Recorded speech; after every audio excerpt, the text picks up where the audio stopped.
Back to Sunrise Daily. Welcome to you live from Rivers State. They're commemorating their 50th anniversary. But let me take this before we go back to politics. Your Excellency, you've talked a lot about the project you're commissioning and how you're going about it. But what policies do you have to support the private sector, the SMEs? They need to grow as well, because without the SMEs... First of all, when you talk about the private sector, first of all, what you need to do with the private sector is to make the environment conducive. I mean, no private sector is coming for government to give them funds. No state government also has such funds to give to private sectors. Because you can't talk about the states. Take for example, when states are talking about being able to pay the pensioners and the worker salaries, assuming they are not able to pay. How do they now loan money to private sector? But I think what every private sector needs, the government want an environment that's conducive for us to operate. One environment that will checkmate multiple taxation that affects our businesses. So for us as a state, one thing which we have done and which we are continuing to do is that we are fighting against this multiple taxation. Multiple taxation, not just that because government supports multiple taxation, but they have so many elements in the field that are trying to, one way or the other, try to, sabotage the efforts of government. You have the local government who, with their own taxes and the levies we want to collect from them, which may conflict with what the state government. And so we have come time to streamline to say, look, the law does not allow you to do this. The law allows me to do this. Therefore, you stay off and let the state, or even where the law allows you to do, you can come in partnership with the state. So you collect it jointly and then say, look, if you collect this money which goes to so-so account, the local government has also percentage.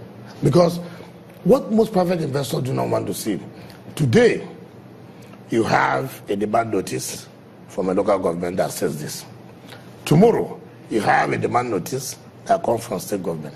Even the next tomorrow, you have another demand notice that comes from ministries or agencies of government. So that overall affects business in the state. And whether you like it or not, no investor will be happy in such an environment. So it behoves on government, a serious government, to say, look, if we don't stop this, then we'll have a problem. We won't even get the taxes.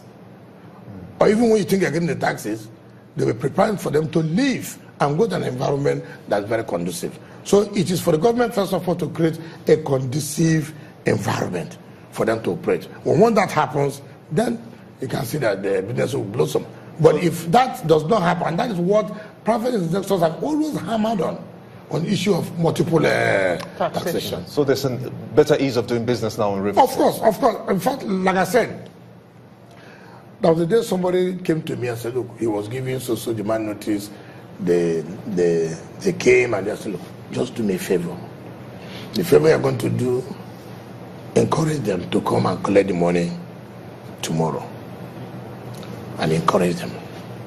Unknown to them, I've sent the security operatives. So while we were there, we just took all of them. They were charged to court. Right? Now, they now see that government is serious. Government is committed in fighting that. So most people are now, you have a lot of agents, fake agents, who will even go and bring government demand notices.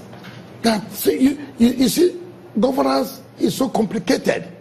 There's so many things. Why don't you find a way to harmonize it all? That's the point I'm saying. That's what I'm trying to say. That's why you take things slowly. You can't carry everything at the same time. Now, we have fought this issue of security. Security has come down a bit. Now, we are tackling on the issue of multiple taxation. We are starting with local government chairmen who are critical stakeholders, local government councils who are critical stakeholders. We are starting with those who are doing businesses, associations. This is the way government intends to. How about COOs? How long does it take you to sign the COO? As I speak to you, when we came on board, because issuance of COO is another form of revenue generation for government. As I speak to you now, since I came on board, if I have not signed COO, I've signed not less than 1,000 COOs. What I've always said is, look, the appropriate ministry, the appropriate agency of government, if it takes you 2, 3, 4, 5 months for the issuance of COO for me to sign, then it's going to set us back in terms of revenue generation. So what we should do reduce your bureaucracies, and then make it easy for people. In publication, all the procedures you should follow. What's the target? To 1 month. Oh. That has been done. And no CFO comes to my table and stays, because I know how important it is. Not only for government to generate funds, it also helps those who have the CFO to be able to have assets from banks as a collateral. So even the government is making money from it, or ought to make money from it, it also helps those who have that CFO to have access to funds. Because banks will always ask, what is the collateral? And CFO is a major collateral in taking loans for business activities.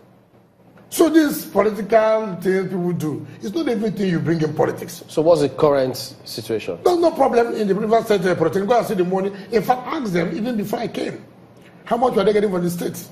Look at the state budget, how much? But the chairman of the government council can tell you how much I've been able to give to that school. You see, for me, it's not a question of establishing school without funding the school. And that's why I said I will not do anything when I know I do not have the funds. Well, in terms of this, how does this all, I mean, these projects you're planning, how do they all fit into a master plan? Does Rivers have a development master plan? Fine. Now, that is part of the problem we're having. Part of the problem who destroyed the master plan of this state is the NDDC. Now, you see, you don't even know what the state intends to do in terms of a particular area, right? You don't even approach the state to say, look, what is your plan in this area? We have some development programs or projects we want to bring in, right? And then you say, I think this fits to what we want to do. Rather, you see them, you read on pages of newspapers that then this is a water contract in social and social place. So the NDDC is working independent of the state? Of course. I thought the NDDC would have representation. It is not correct. And that's what I'm challenging. It's not correct. All they sit down in their offices.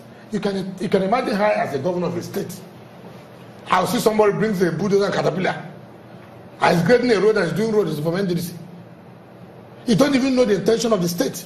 You don't know what plan the state has for that particular road. You see NDDC, they'll go to a school in the community. They don't know what plan the state has. Has it always been like that? Or is this just something that is happening? Well, because I've not been in charge of a state, so I wouldn't know. But now that I'm in charge of a state, but so I want to now believe that that is what they have been doing.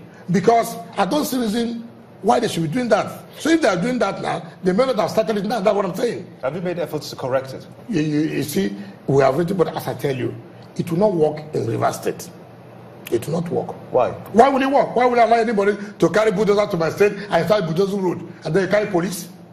We're not running a police state. Somebody is in charge of a state. You want to do a road. Why not let the state know you want to do this road? The state can say, no, what you intend to do there is not the type of road you want to do. Even if it's a federal road? I have not been a federal road. In any case, when they say federal road, who gives you the land?